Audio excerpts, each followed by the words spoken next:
All it takes is a little jab and bingo. Life's major cares in the form of life's little wrinkles are erased to or not after this.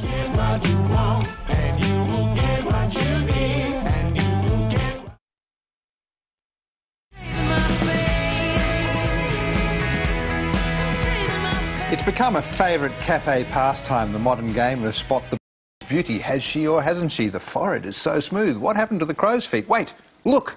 Was that a smile? Cosmetic plastic surgeon Dr. Chris Moss does around 30 treatments a week, and he joins us now to answer all of your questions. Good morning. Thanks for joining us. Good morning. Good morning. What is it, first of all? Because it sounds dreadful.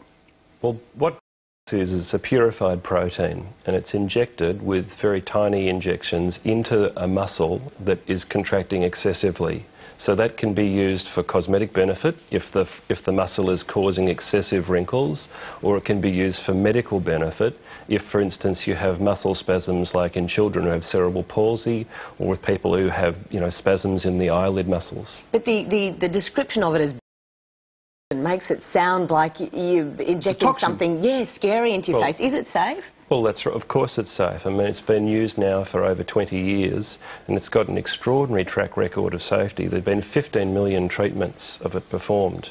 1 million patients have been treated with this for cosmetic treatments.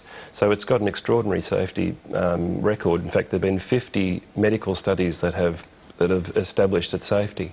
Why? I don't understand. Why does something that causes muscle paralysis tighten things up? I would have thought that would make things sag.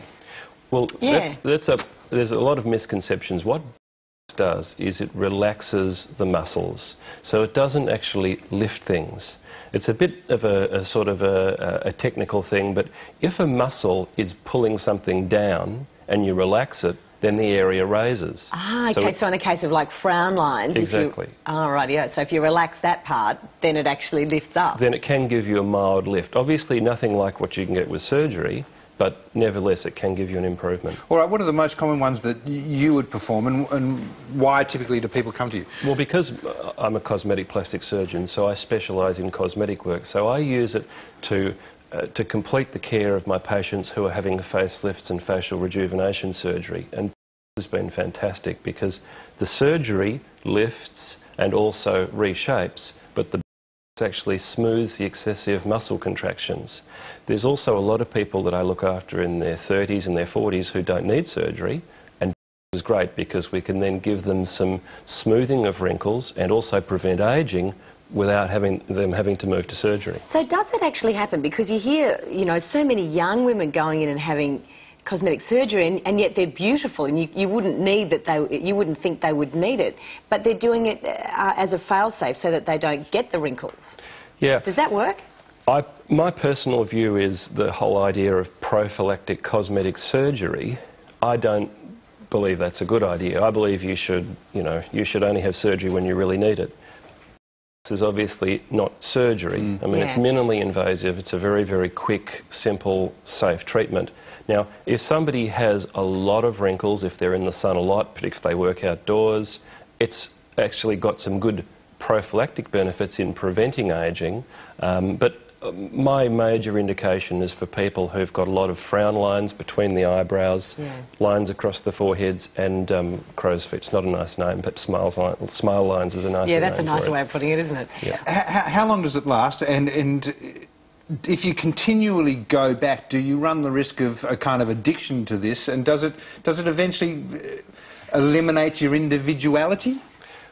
Well, I think, first of all, it lasts 4 months, give or take a few weeks. It's not addictive in that you don't have to have it. So not physically addictive. No, exactly, it's not physically addictive. But if it becomes so appealing that... Well, of course, but that doesn't necessarily mean it's addictive. If people really enjoy the benefits and they have it as part of their skincare regime to prevent the development of wrinkles, then it's a very reasonable course of action to take. I'm sure you'd agree, though, someone like Jocelyn Wildenstein has gone way too far with everything. That's probably that's probably surgery and the whole... Obviously surgery, isn't it? She's the extreme, and she's obviously got... it's just my opinion, my professional opinion, but she's obviously got a disorder where she just can't accept any wrinkles at all, and that looks terrible, and it's obviously unhealthy, and that's not what I'm about. Can you have too much? You could. Is there a point at which you should stop? Absolutely, and I think that that's where choosing a reputable medical specialist to do your treatment is very, very important, because you want somebody able to say to you, no, that's not going to make you look better. You need to keep some facial expression lines. You need to keep the character in your face. Yeah. We just need to soften the bad wrinkles, the ones that make you look angry, or the ones that are actually causing damage to your skin and development of deep creases. One of my girlfriends started having it, and she changed her mind and stopped because every time she frowned at her children, they didn't know she was cross anymore. It worked so well. Look, we've had an email from a 17-year-old girl who's inquired about under her armpits. Yes. Is that successful for treating sweating? Yeah, very successful. Obviously, it needs to be repeated every 6 months or so. So she does have to keep it up? Absolutely, she does. This protein has been a godsend for these people who get a lot of excess sweating and wetness underneath the arms. What it does is, as well as relaxing muscles, it also decreases the activity in certain glands. So when you inject it into the armpit, it does give you a major reduction in the sweating. We also got an email, someone regarding asking about its effectiveness as a treatment for migraine. Yes, well, as we said before, it definitely is effective in some people, and you know after you've had the treatment, if you stop getting the migraines, you know it's worked.